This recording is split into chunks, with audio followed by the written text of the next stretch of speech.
Hello. Yeah, so this is a little concept prototype that I threw together in about a day or two. It's basically cheap 3D rendering, like pseudo 3D rendering. Does it by ray casting. You can, well, I don't know. Up here in this little mini map, it sort of shows the ray casts, but you know, it used to be how things were rendered in 3D once upon a time when true 3D was too expensive. The Wolfenstein 3D game is what is probably best known for it, because back then people knew how to do proper 3D rendering and people were doing proper 3D rendering. However, to do it on the average PC was not an option. It required far too much power and the average PC just wasn't able to offer it. However, this approach to 3D rendering was possible on the average PC because it's quite literally only working with what's right in front of you. And it doesn't have to do anything fancy in order to figure out what's right in front of you.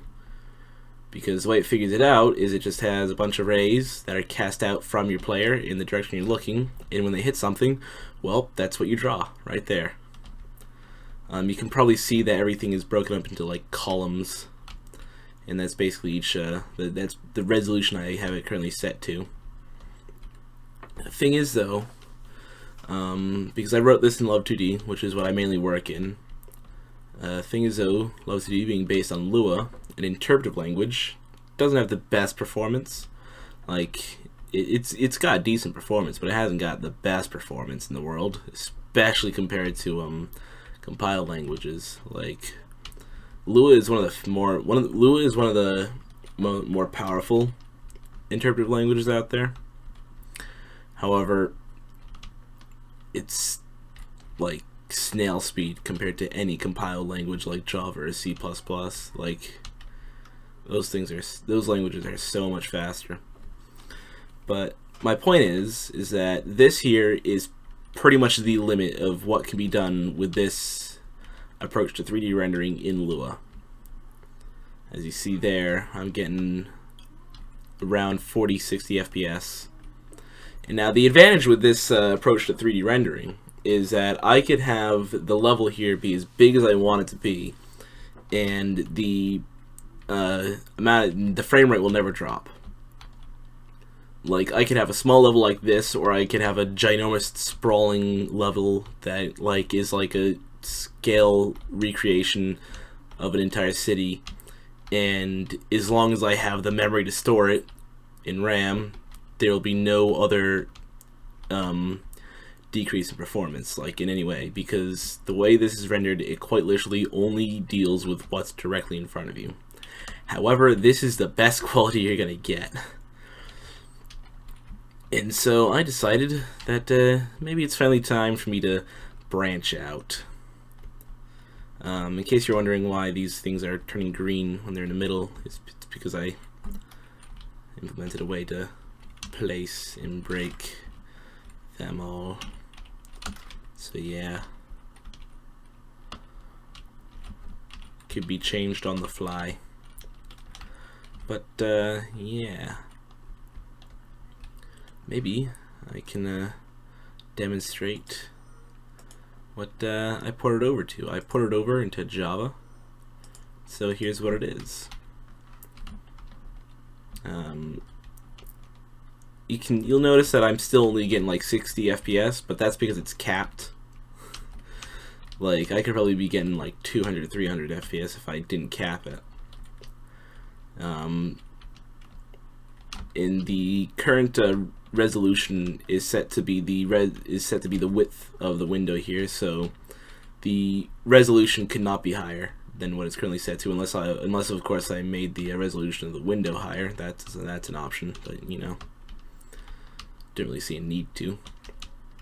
One thing you'll notice is that my implementation isn't quite perfect. Like, things get all stretched weirdly when they reach the edge of the screen. Meh. But, yeah.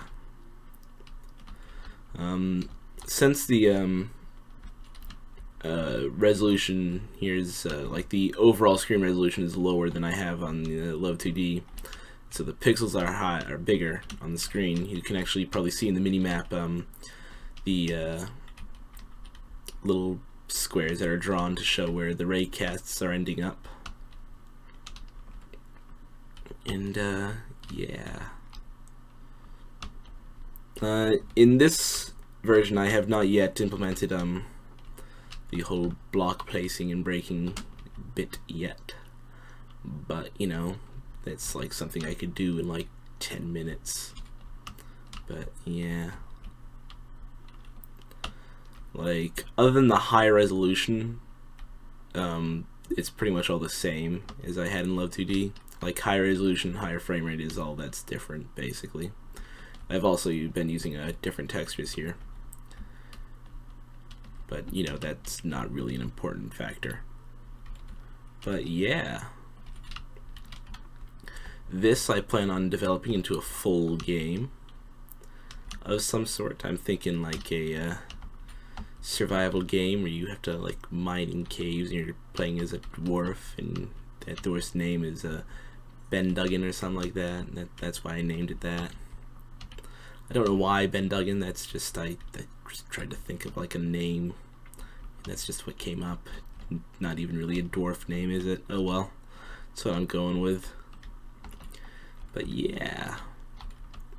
As for the other game I'm working on, Exodus Temerity, I haven't really touched that in quite a while, because I've been really investing myself into Java with like developing Spigot plugins and stuff like that.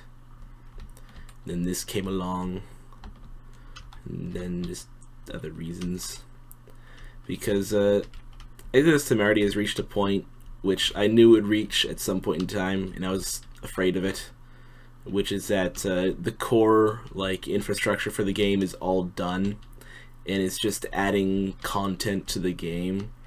And with just about every single major project I've ever worked on, that's always been the final hurdle that I've just never gone past, because I just lack that ability for some reason. So, you know, I'm not going to give up on it. I'm just going to like keep it there in the background in case I ever do want to come back to it, but, you know, sort of not really working on it anymore. But, oh well. Life moves on. Don't really see much of an issue in creating a decent image, or like a decent piece of art, when you stop working on it in order to start working on a great piece of art, you know? I don't know. Just ignore me. I'm just gonna do this, basically. Yeah. I've been thinking about trying a 3D game for quite a while now, and although this isn't truly 3D, you know what? It's good enough for now. It'll do. But yeah, look forward to more of this in the future, I suppose. And I'll see you then.